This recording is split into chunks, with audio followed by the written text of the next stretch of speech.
As I indicated before the news, the conversation about the budget is ongoing. As you heard, even in our news stories, everything is surrounding what's happening today for that 2024-2025 fiscal budget being presented by the Finance Minister, Colin Imbert.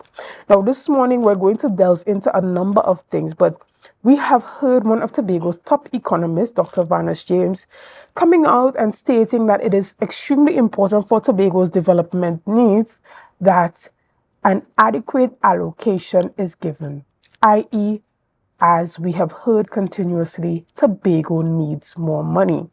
Continuing to give Tobago the lower end of the spectrum just has not worked out in the best benefit of Tobago's overall development. And when we look at long-term sustainability of the type of development that Tobago needs, not just now, but where we're trying to go, things need to change. So this morning we're talking to Dr. Vanus James. And good morning, Dr. James, and welcome. Good morning, Shenell. Morning, Tobago. Good morning. Now, we have heard from all corners, all sectors, that Tobago needs more money. We have continued to get the lower end of the spectrum, and it just has not worked out in our benefit. And, from where you sit, you have also echoed this sentiment. But before we even get into that, tell us what are you expecting from this morning's budget presentation? Nothing much, nothing new, reflecting what Dr. Rowley said, which is that the economy is in some big trouble, really. And the budget targets of last year would likely not have been met because oil prices are way down and energy prices generally are way down. And the target of $85 for oil per barrel that was set in last year's budget would not have been realized. They're somewhere near 71 now. So that would mean you can't expect any significant increase in funding other than through borrowing. You have said on several occasions that focusing on just energy and energy production is not sustainable for Trinidad and Tobago's economy, specifically here in Tobago, based on our capacity. Having listened to what the Prime Minister had to say in regards to us having to quote unquote tighten our belts again until 2027, do you feel like you kind of predicted this and nobody listened? Well, that's an arrogant way of thinking about what I say. No, I don't think of it that way. I think the citizens have a role to play and a view how the budget should be managed. And they can't play that role because of the way we're organized. That's the most important issue. And it really isn't about whether the Prime Minister expects a flat economy to 2027. It's much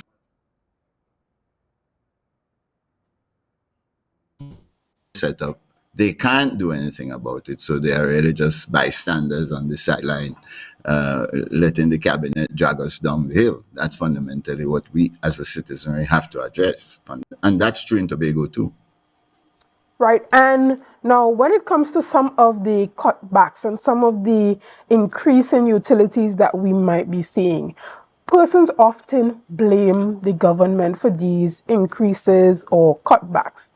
However, from a global economic perspective, we know that usually the international funding bodies often make recommendations to the government that certain things have to change in order for them to either sustain their global financial ranking or to maintain certain funding that they have been benefiting from. Now, the average person doesn't know that. So they would be saying, okay, this PNM government and, they focus on the politics as opposed to the economics. Can you educate the population on why it's important to look at the economics as opposed to the politics when it comes to cutbacks and increases in certain taxations and utilities? Well, in a way, the citizens are right on both counts. You have to pay attention to the politics because of the way we're organized. You put the power of the purse in the hands of the cabinet, and the cabinet gets there through a political process. So naturally, citizens would care a lot about the way the cabinet handles things because of the way we set up the government. So the cabinet alone really runs the country according to the constitution. And so citizens are right to look at the cabinet and see how it functions. They are also right to say we need to change the whole system, and they do say that.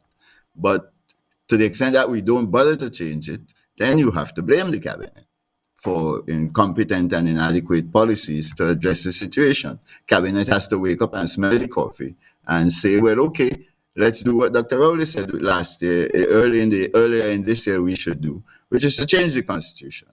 Okay, but on the economic front, we are all, as a collective set of citizens, responsible to run the economy properly and to drive the development of the economy. So citizens are also right to look there, and to look there through the lens of what is my role.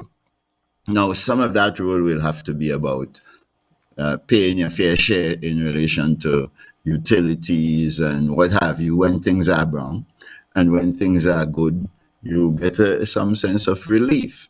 But it's much more than that, and citizens know that. The citizens I talk to know it's much more than about utility prices and so on. It's about being locked into an economy that is driven primarily by the foreign exchange generated mainly through the energy sector. And they know that you have to take proper steps over time to diversify this economy and diversify our means of earning foreign exchange. And they know that we have not been doing that properly because primarily of cabinet dominance of the process. And we have not been doing almost anything sensible in Tobago, also because of executive council dominance of the process here. So citizens are right to look with deep skepticism at what is happening in the economy, and to worry that they themselves do not have a proper role in shaping the economy of the future, so we don't have to get into this kind of mess that we are in. Right, Dr. James. Now, when it comes to what Tobago expects, we have historically, as I said before, gotten that 4.03. And this year we are requesting 5.8. Are we just having wishful thinking by submitting such a request, or can we continue to be hopeful and optimistic? It's not wishful thinking as much as it is irresponsible government.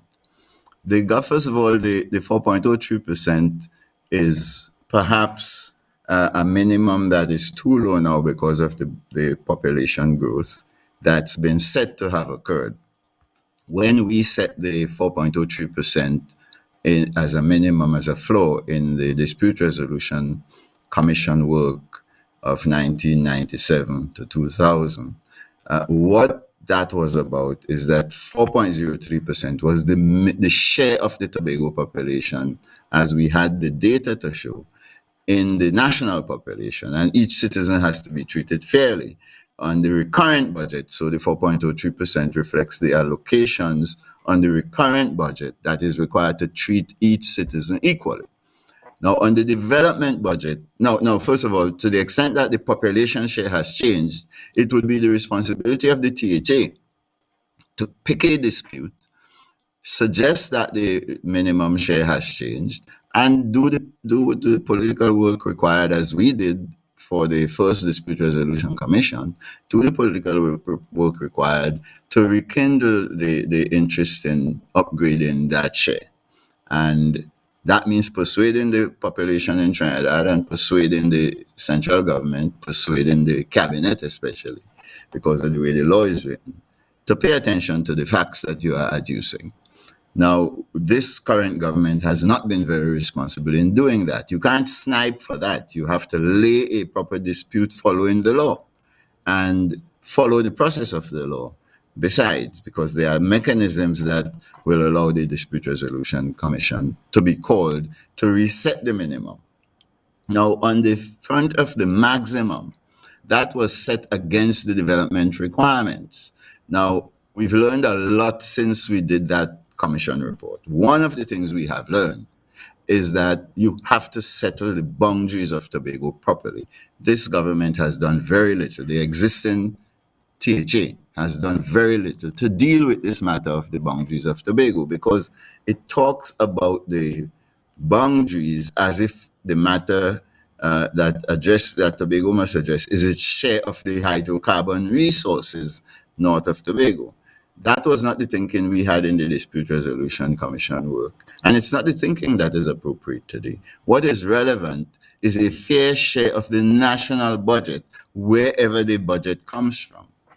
Meaning, some of the revenues will come from the energy work north of Tobago. But Tobago is not asking for a fair share of that. What Tobago is saying is, what Tobago ought to be saying is, let those resources be used as they are being used now to develop the energy sector in Trinidad. But whenever we put together a budget, Tobago needs a fair share of the development resources. We couldn't do that in the 1999 dispute resolution work because we didn't have proper boundaries. When you calculate the numbers on the 6 Mile boundary, Tobago would be way below the share of the recurring budget. So I didn't recommend that then. But now we could revisit the boundaries and settle the issue properly, put a proper formula in the Constitution. This government has not done anything to prosecute that on the grounds that it's not its responsibility, it's not its business and stuff like that. But it is the business of the people of Tobago and the nation to provide proper development resources for Tobago to pursue its share of the work to diversify the national economy. All right, Dr. James, we're going to take a quick break right here and we're going to return with much more of this conversation on what you expect and what Tobagonians may expect from this morning's budget presentation. See you soon. I say, thanks a favor.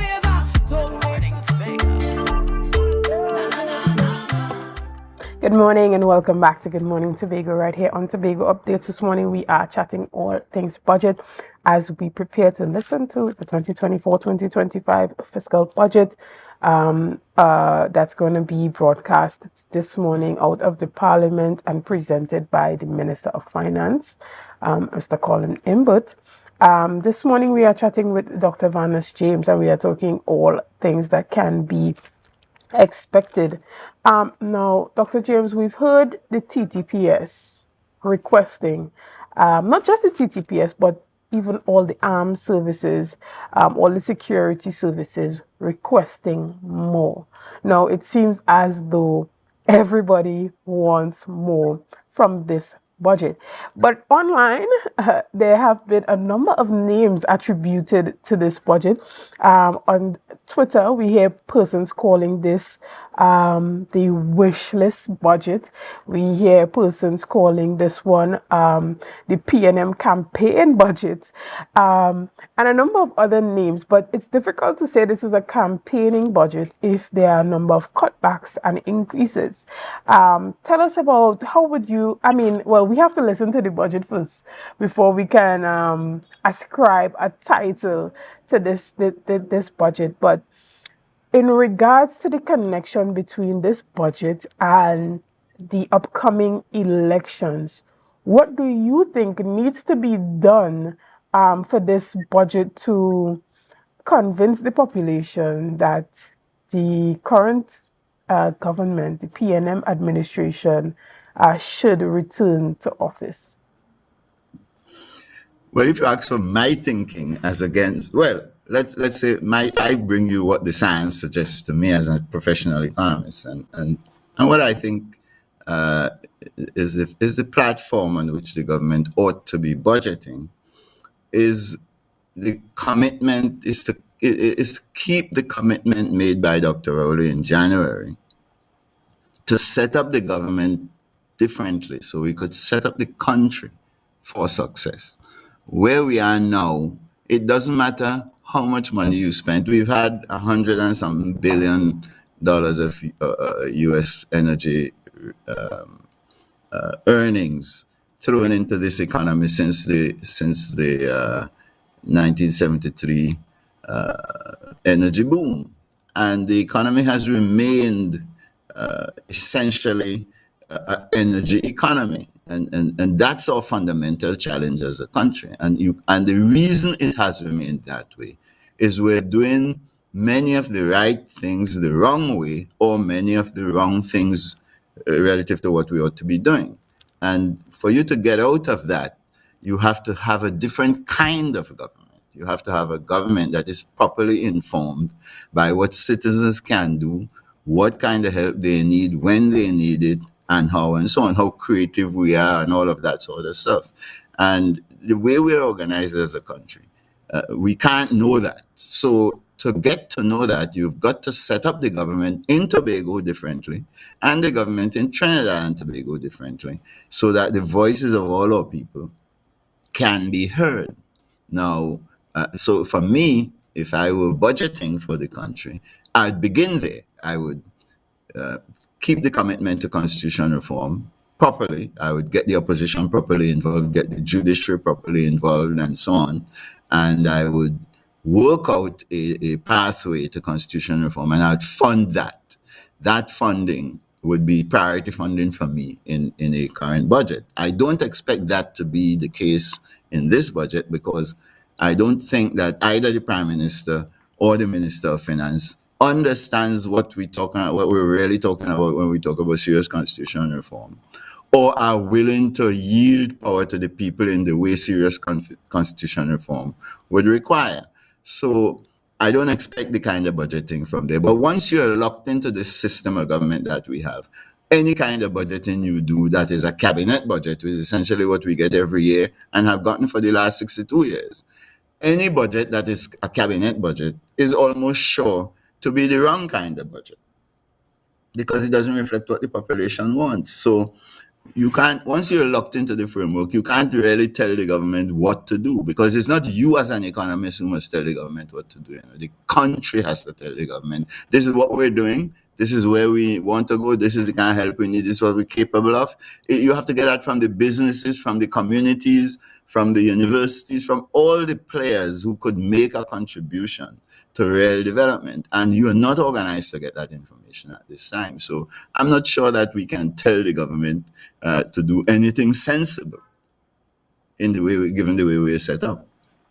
Right, and from the perspective of the Tobago government and the THA, how would you recommend, from an external standpoint, being able to maneuver a minimum budget of a possible 4.03 before an election year? Well, same answer, Shenell. The same answer is you give Tobago 2.5 billion and you got an economic collapse. You got an economic collapse between 2021 and 2023, according to Farley's reckoning, because of the way we're set up. So that is the first thing you have to deal with. The Executive Council has no chance of driving development in Tobago. That has to be done by the people of Tobago. And good evidence of that is the approach it has to Carnival. You can't replicate the Trinidad and Tobago Carnival in Tobago and expect any development from that, because it didn't deliver any development in Trinidad, and has not delivered any development anywhere else in the region, where you have all of them. Events are not the basis on which you do development. It's the foundations on which you set the events, the kinds of things you're able to do in the event, but using those things to do things after the event for the rest of the year to exploit the economic gains from the event. That's not the way we're doing our Tobago Carnival, and that's an illustration of a Executive Council event rather than a Tobago people development effort. So once you're set up the way we are set up, so that you're building a budget and going after an Executive Council plan, you're dead in the water. So that's the sense in which you have to understand my fundamental point, which is that our first step is to set ourselves up properly so we can succeed. And the continuing implementation of this model of Tobago and Trinidad and Tobago is a short prescription for getting nowhere. We've not gone anywhere for 62 years, And at the end of the 62 years, Tobago is today exactly where the country was back in 1962. So that's a fool's paradise we're living in. It can't work. So to get something to work, we've got to set up the reforms. That's prescription number one for Tobago and for Trinidad and Tobago. Once you get that in place, however, then you could go to Castara and ask Castara, well, what is it you're doing? Understand the Castara model and implement mechanisms to allow Castara to go for broke with the Castara model. And you do that for Charlottesville and for every other village. And that's the way you have to think of proper budgeting. We can't Understood. dream and wish for anything going on with this framework we're doing. Right. And but even as that might be the ideal situation, until we get there, do you recommend that in this upcoming year, the THA focuses on alternative means of funding to get those key projects done leading up to that THA slash general election? Well, in general, you can't develop a Tobago economy with government transfers. Government budgets are only a foundation for development and development financing. You have to exploit development banking to drive your development projects, your capital budgeting projects. And you have to set that development banking up in a very clever way. Know what you're trying to do in your communities, for example.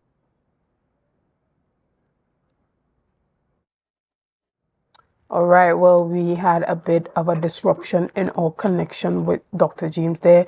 We really wish that we could have continued this discussion, but nevertheless, we're going to take a quick break right here and we'll be back. You're back, Dr. James. Well, we appreciate that you allow you to continue your sentiment because you had a bit of a technical interruption there. Yeah. What I was saying, sorry about the interruption, but what I was saying is uh, government budgeting is not an adequate basis for developing an economy like Tobago or Trinidad and Tobago. We need the external financing, financial injections. Development banking is one way to do that if it's properly designed. That will also liberate the THA itself from the limitations of the development budget.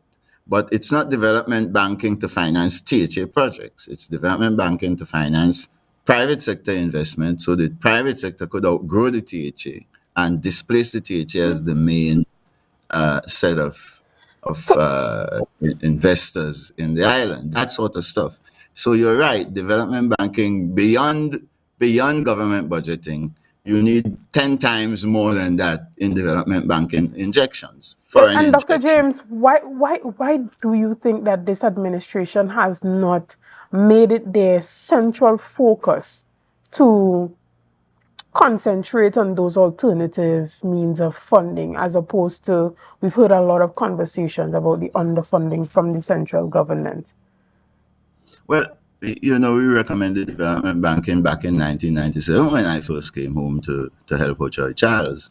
And the reason it hasn't been done since then is largely ignorance. It's ignorance bred out of the way we govern in ourselves. We don't know what the private sector wants to do. We don't know what they can do because of the way we're handling our budgeting procedures. We don't know what the communities want to do and what they can do and so on. We don't know. We just budgeting in ignorance. So what people normally do is simply up the ante from last year and ask for that. And every year we go to the government and say, give us $4 billion as though that is the real issue that we have to confront. So the reason the Executive Council can't deliver a better performance is fundamentally ignorance. The information system, it needs to know what we ought to do. It doesn't have in its hands and it doesn't have the courage to set it up.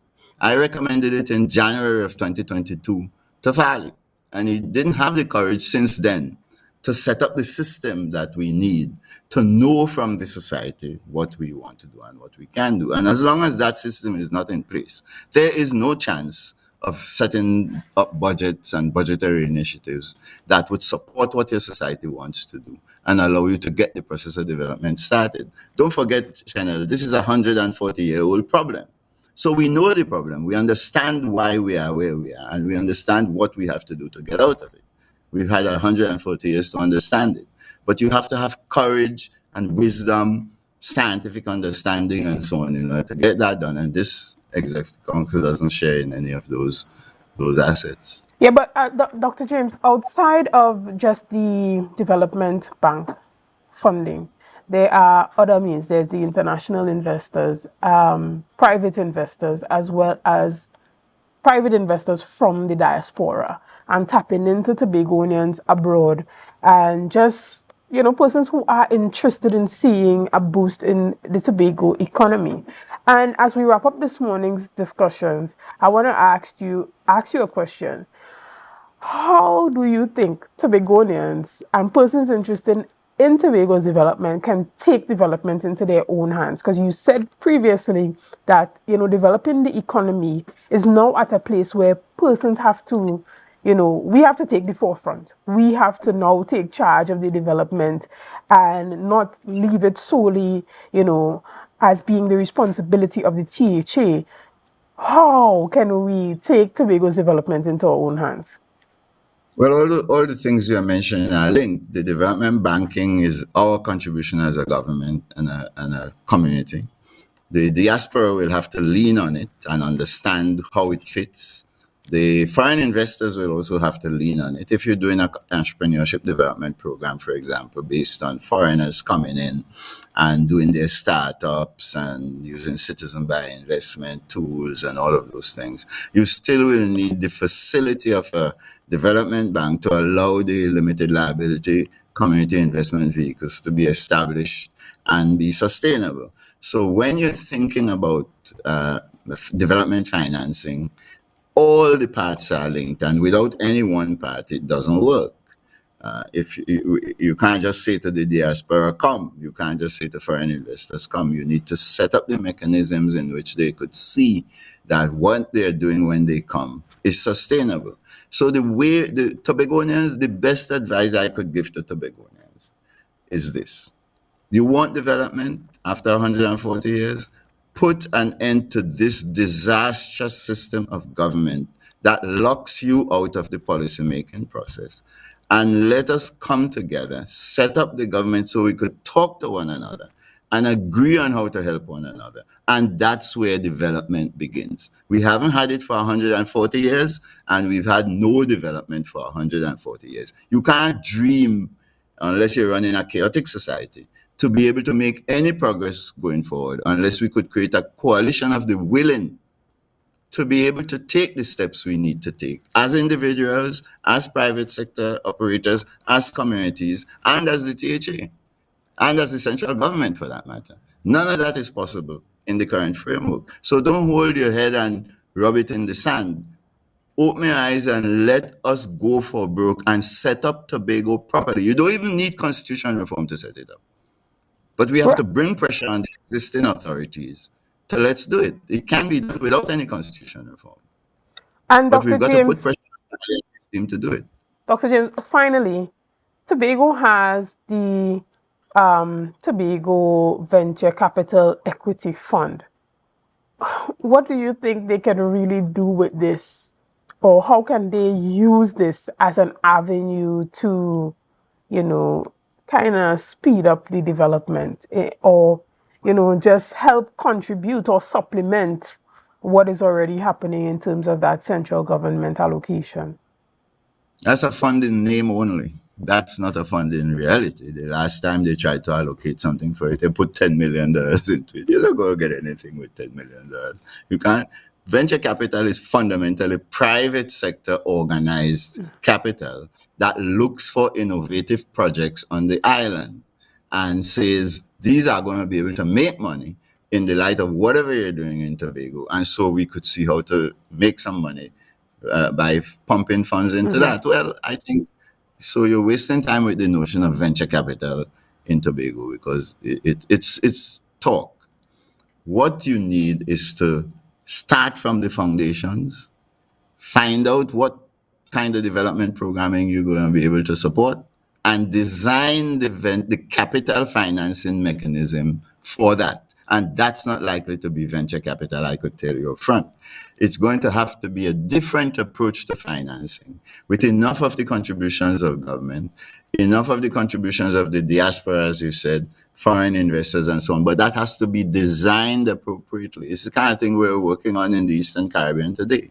It's not the kind of stuff that is done by angel financing dreams and